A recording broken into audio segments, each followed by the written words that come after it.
In December of 2024, I introduced you guys to Wally, my pet bearded dragon who I had had for about a year and a half by that point, and who sat on my shoulder for that video and the entirety of every video that I put out after that one.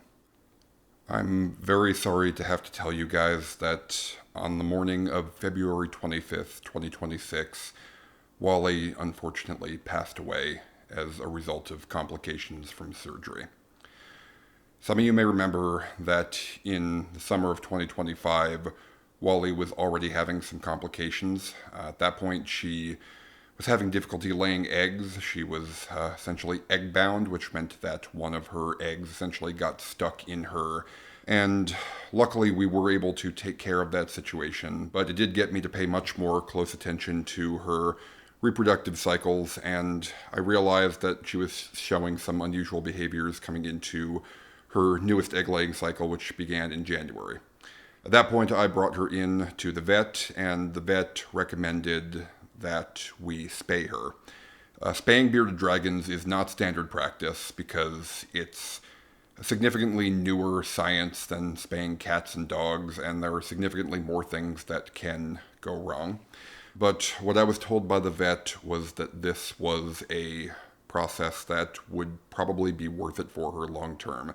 He said that if Wally was his bearded dragon, then he would do the surgery. What he told me was that there was a risk and that she could possibly have a reaction to the anesthesia, but that risk was very low, and doing it while she was healthy was probably going to be the better choice, other than doing it in what seemed like was going to be a myriad of other issues she would have with her reproductive cycles afterwards. I took her in for the surgery on Tuesday, and she is very healthy. She seemed very good.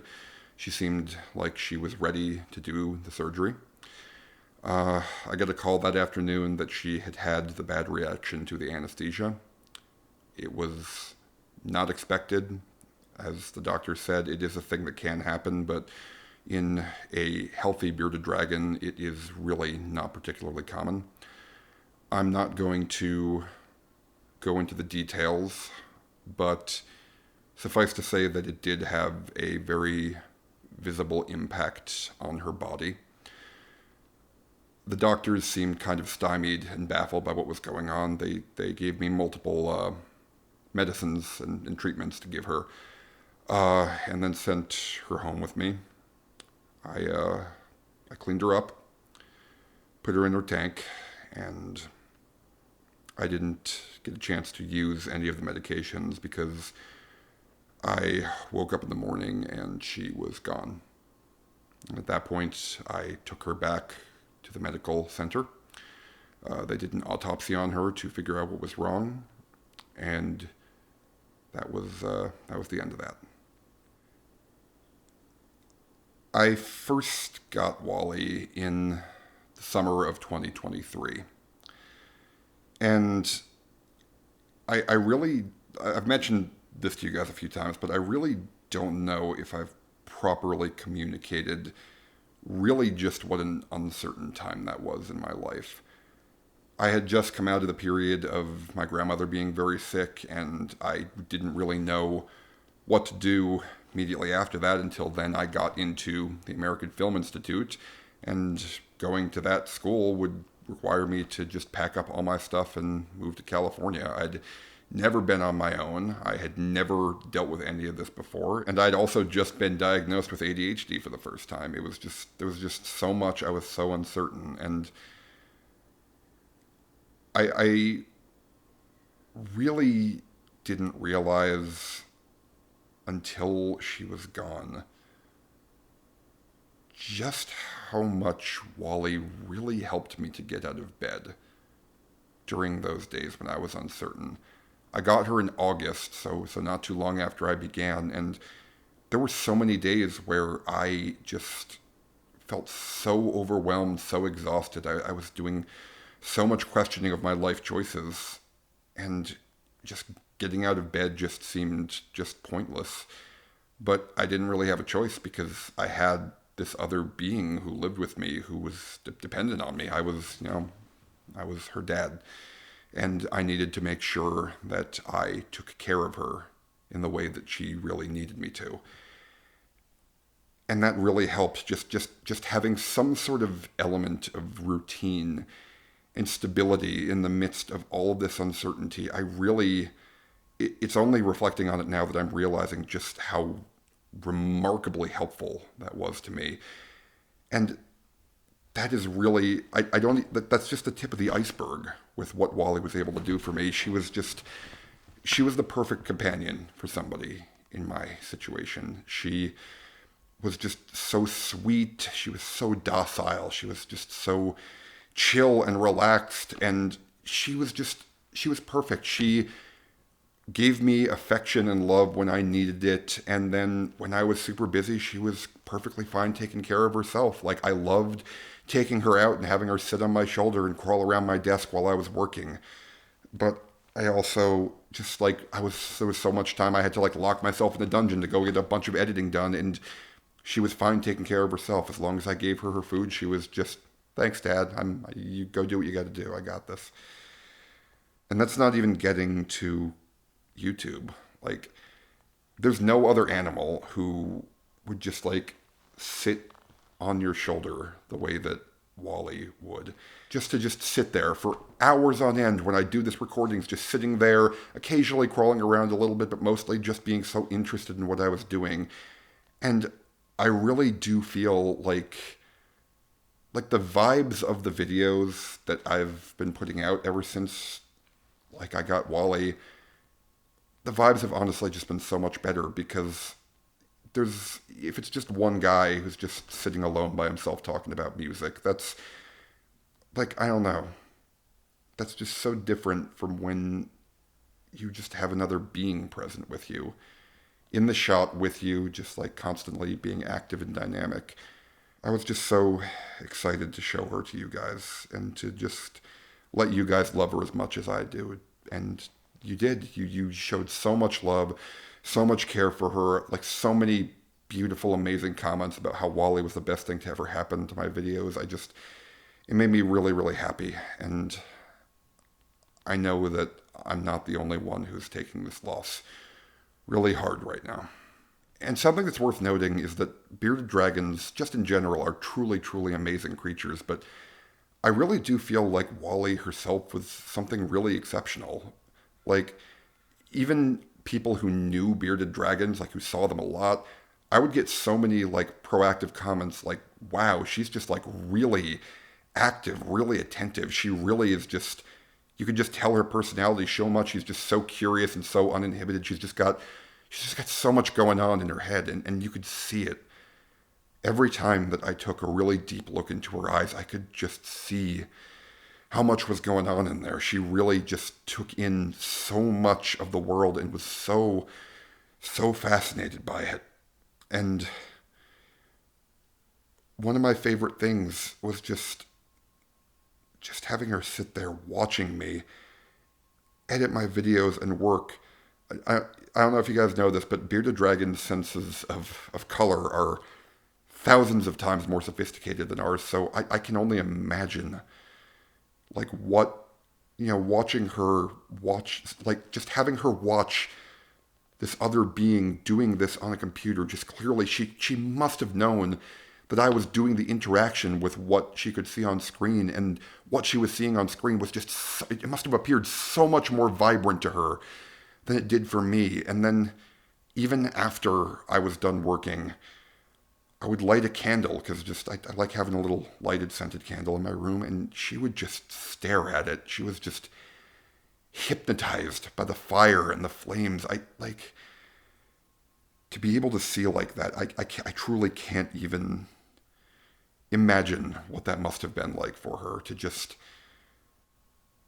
she was just such a truly, truly remarkable creature in every sense of the word.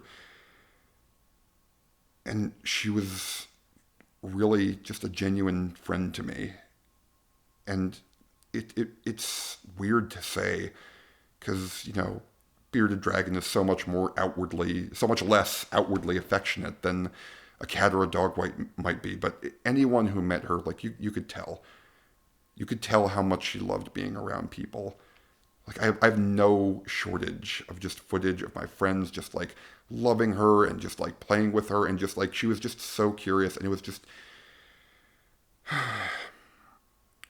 she was a truly wonderful constant through an extraordinarily turbulent time in my life. And like I'm finally getting to the point where my life is starting to stabilize. Now I'm out of grad school. I finished my last bits of it in December. I spent the first few months of 2026 getting so much stuff done to just stabilize and make sure that I've got all my paperwork done so that I could just dive straight into getting right back to work. And I really could not wait to tackle that journey together with Wally. But I don't know. If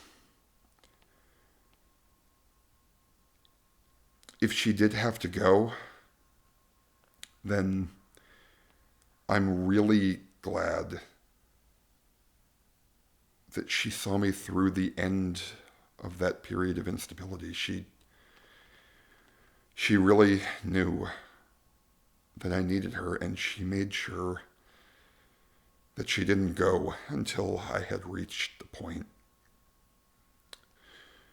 where I was good on my own. And I really, truly appreciate that of her. I really do. I've spent a lot of the past couple days in a really bad place, a really just down state. I've been sad. I have been angry. I've been upset.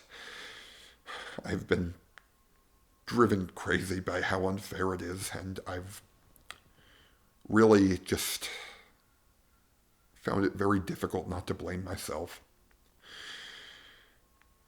When you have an animal who is happy and healthy when you bring her in, by all outward appearances, and then you put her into surgery and that ends up being what ends her life, that is a devastating thing to feel as someone who is responsible for an animal.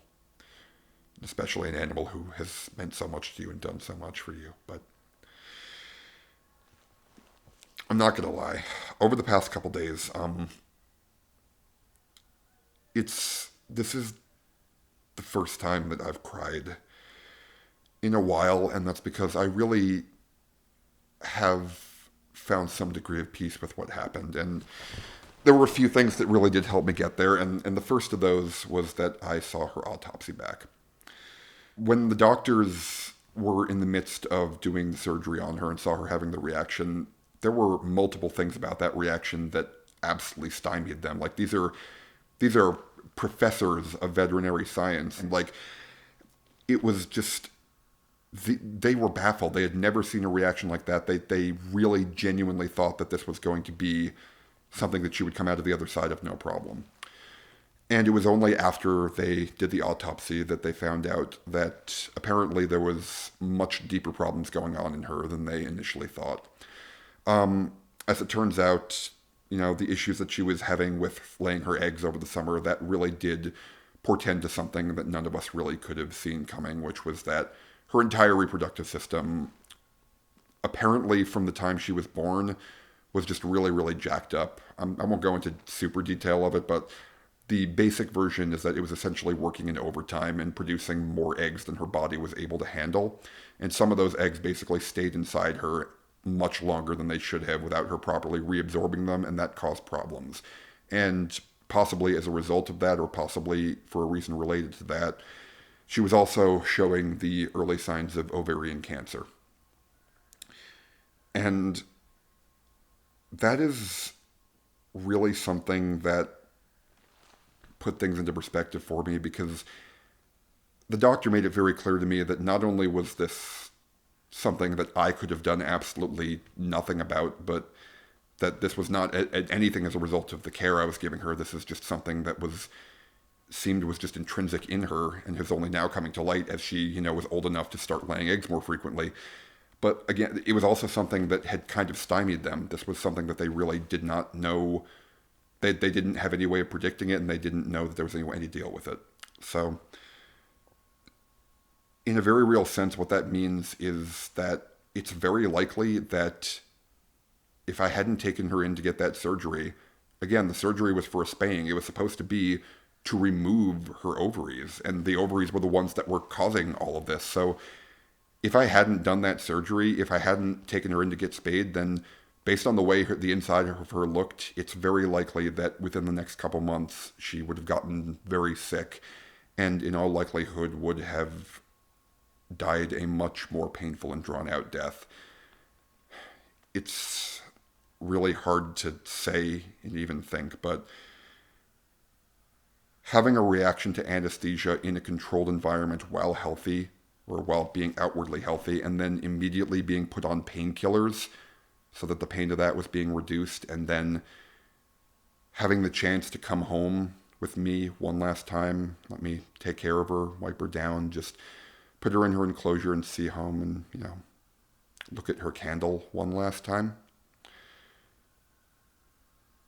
It seems to me that if she was simply fated to live a short life, which the state of her inside seemed to suggest was the case, this was probably among the least painful ways that she could have gone. And really, when I realized that from the moment Wally was born, she kind of had a clock on her. She was always destined to live a short life. That really did, put into perspective for me, what an extraordinarily meaningful, wonderful life she lived.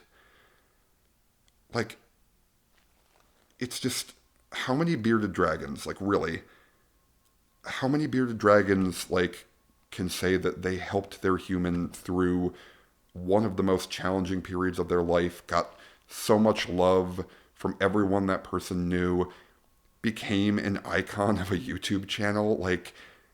How many bearded dragons live a life that short and do that much with it? And all the time she was living the fullest of that. It wasn't just what she gave to me. Just her day-to-day existence was just so wonderful. I could tell how friggin' just overjoyed she was to be alive every moment.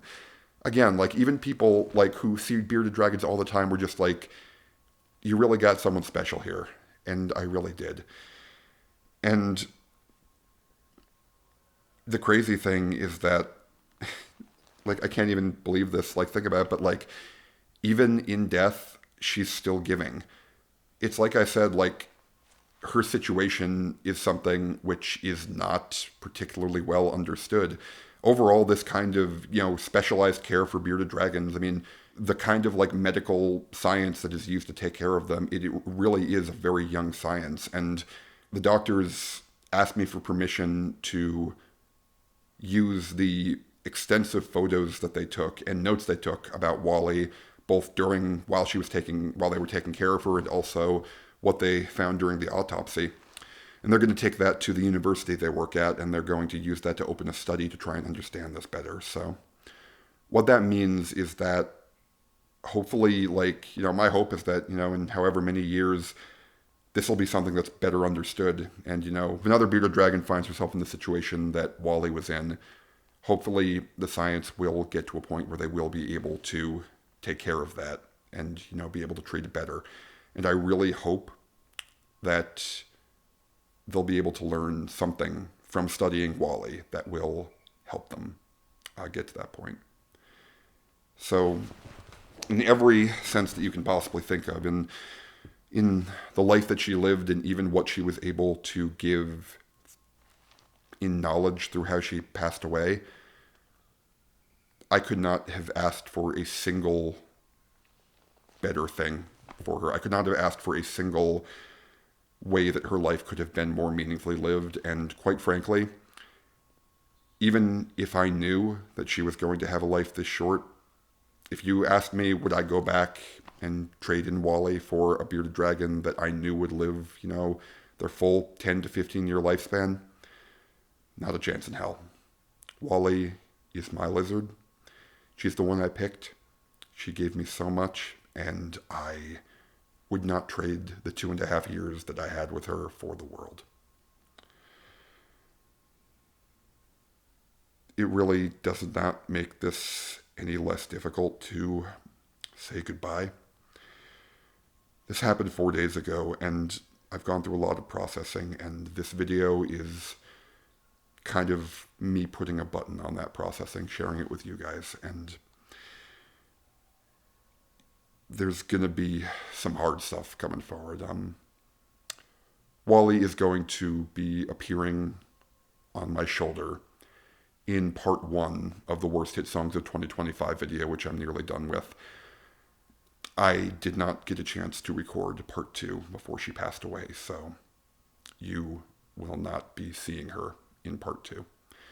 Part 1 is going to be the last video that Wally appears on my shoulder in. But the reason that I took so long to record this after it happened, not only the fact that I needed to process, but also because it really didn't feel right to record a video without her on my shoulder. It really didn't. Like I said, she just brought such a warmth and energy to the channel that I really, really just, it didn't feel right to go back to recording without. And so because of that, I made a decision that I was going to get the first tattoo that I ever got. And this is it. You can see it on my shoulder. It's Wally's paw print. Wally's going to be sitting on my shoulder every time I record a video and for everything else that I ever do for the rest of my life.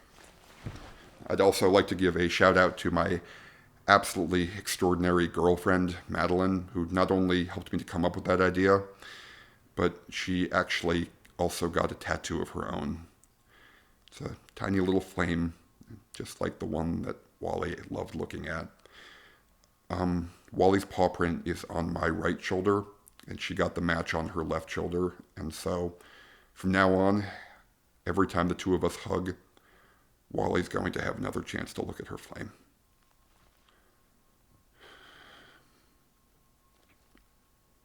I don't, sometimes in life things happen that are so crazy that, like, if you didn't see them yourself, there's absolutely no way you wouldn't believe that the person was making that up. And I'm going to end the video by telling you a story of just something that happened. A couple days before Wally's surgery, I was feeling nervous. I knew the risk was low, but I just had a gut feeling that something didn't quite feel right. But I was trying not to think too much about it. I was trying to tell myself it's okay, that they're following the best medical advice for her. And as I was thinking that, I went out to take out the trash in my building, and in the trash room, there was a stuffed animal that was on the floor. And I didn't know what happened because it was in great shape. I don't know why someone would just leave it there.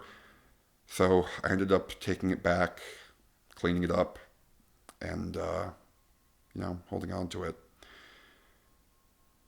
That was, I think, 2 days before Wally died was when that happened. And the stuffed animal that I found on the floor of that trash room that I picked up, took care of, and am now going to hold on to for the rest of my life was this Charmander plush. It's a lizard who is peacefully sleeping, who has a flame on her tail. I don't know if that means anything, but I needed to tell you guys about it. Bye, Wally. I loved you so much.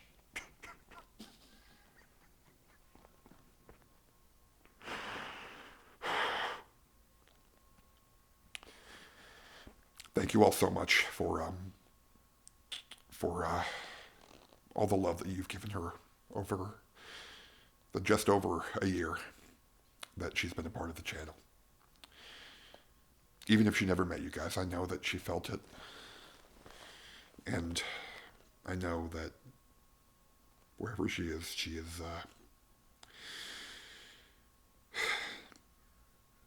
whatever is beyond this life.